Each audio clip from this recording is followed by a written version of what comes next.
সম্মানিত দর্শক আসসালামু আলাইকুম। আজকে আপনাদের শেখাবো চুরি সালোয়ার কাটিং। আর এই চুরি সালোয়ার কাটিং করার জন্য কাপড় নিতে হবে 2 গজ 6 গিরা পরিমাণ।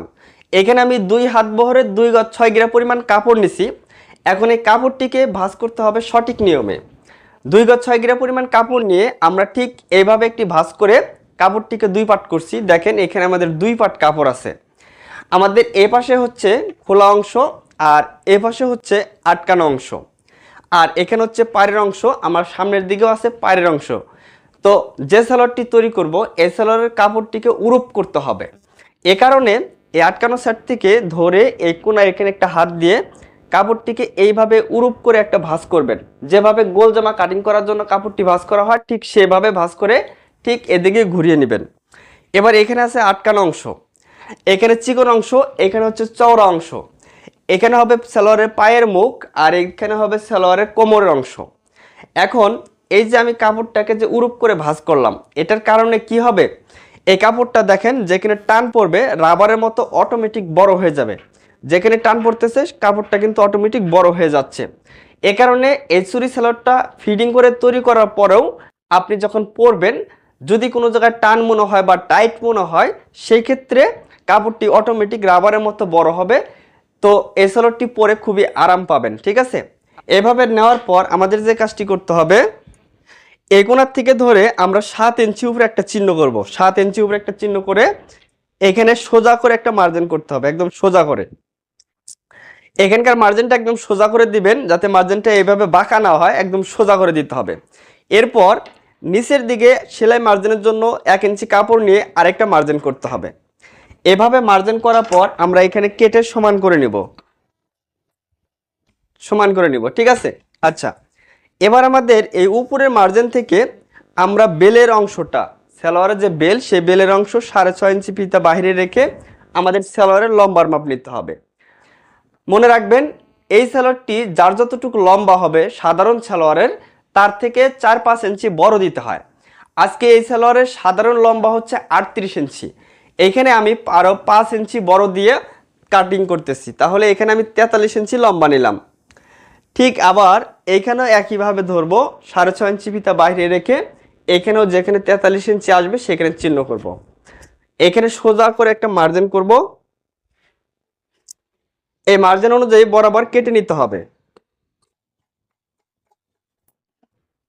আচ্ছা, এভাবে কেটে নেওয়ার পর এখন আমাদের হাইয়ের মাপ, লুজের মাপ, পায়ের মুহুরি মাপ এই মাপগুলো নিতে হবে। মনে রাখেন এটা হাইয়ের মাপটা কিভাবে নিতে হয়, এই যে এ দাগ থেকে ধরে এই বেলের অংশটা 6.5 ইঞ্চি ফিতা বাইরে রাখবো এই পাশে।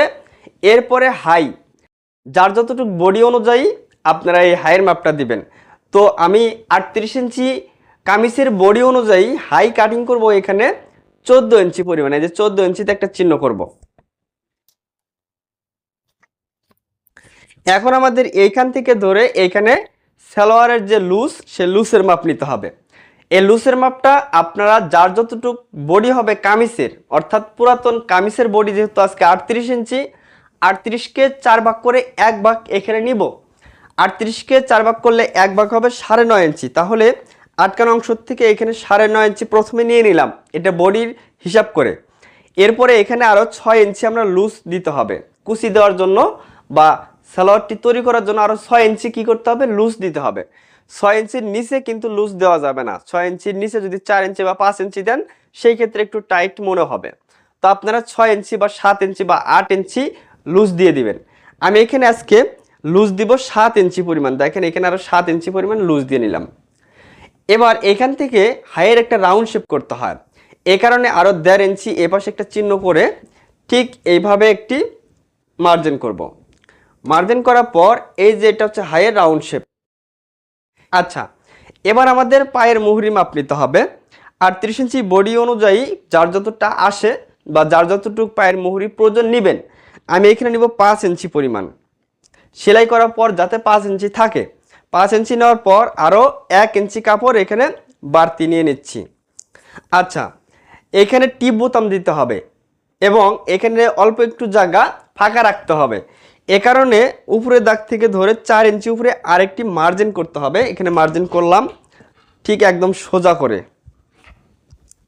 মার্জিন করার পর মনে রাখবো এইখানে যতটুকু নিছি এইখানে আরো 1/2 ইঞ্চি করে বাড়তি নিব। এইখানে নিছি 5 ইঞ্চি, তো এইখানে নিব 5.5 ইঞ্চি। এরপর 1 ইঞ্চি কাপড় এখানে বাড়তি নিলাম। এইভাবে সুন্দর করে শেপগুলো দিয়ে দিব। ঠিক আছে, এইভাবে শেপগুলো দিয়ে দেব। এখানে মার্জিনগুলো করার পর ঠিক এই পাশে দাঁড়াবো। এই পাশে দাঁড়ানোর পর এখানকার শেপগুলো খুব সুন্দরভাবে আমরা দিতে পারবো। এটা যেহেতু কাপড়টা উরুপ করে তৈরি করছি, এইখান থেকে চিকন করে একদম শেপটা মিলিয়ে দেবো। দেখেন ঠিক এইখান থেকে প্রথমের এই শেপটা আমরা এইভাবে টেনে নিব।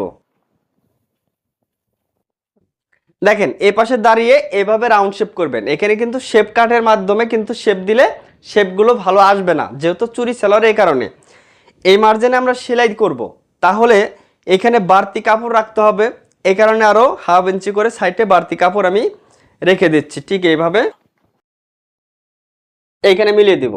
আচ্ছা, এভাবে মার্জিন করার পর এখন আমি কাটিং করে নিচ্ছি। দেখেন কাটিংটা কিভাবে করবেন।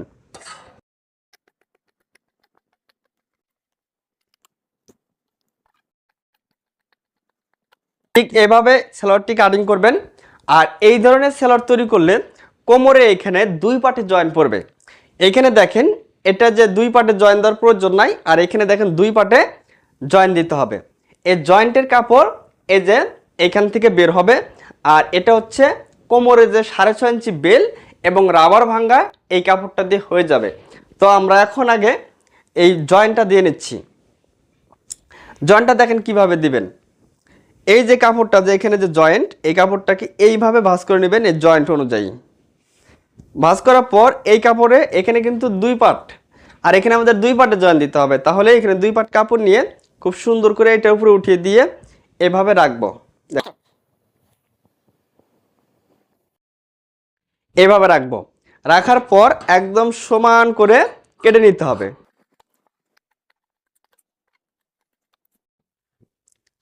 এই যে দেখেন এটা হচ্ছে জয়েন্ট, ঠিক আছে। এখানে আমরা 2টা টুকরা আলাদা করে নিচ্ছি। এই যে এইখানে আমরা জয়েন্টটা দিয়ে দিব, ঠিক আছে। তাহলে এখন আমাদের বেল কাটিং করা প্রয়োজন। তো আমরা এইখানে একটু চিহ্ন করতে হবে আমাদের। এইখানে একটু এখন আমাদের এই কাপড়টা দিয়ে বেলটা তৈরি করব। এখানে এখন দেখেন 2 পার্ট কাপড় আছে আমাদের, ঠিক আছে। তো আমরা সর্বপ্রথম এইখানে একটা মার্জিন করে নিচ্ছি, এই পাশে যেহেতু খোলা অংশ তার কারণে। এরপর এই মার্জিন থেকে আমাদের কোমরের ঘেরের অংশটা নিতে হবে। কোমরের ঘেরের অংশটা যেহেতু 2 পার্ট আছে, এই জন্য কোমরের মাপকে 2 ভাগ করে 1 ভাগ করতে হবে, ঠিক আছে। 2 ভাগের 1 ভাগ নিতে হবে। আচ্ছা, 38 ইঞ্চি বডি অনুযায়ী কোমরের ঘের কতটুকু রাখবো? 38 ইঞ্চি বডির এখানে আমি আরো 3 ইঞ্চি যোগ করব।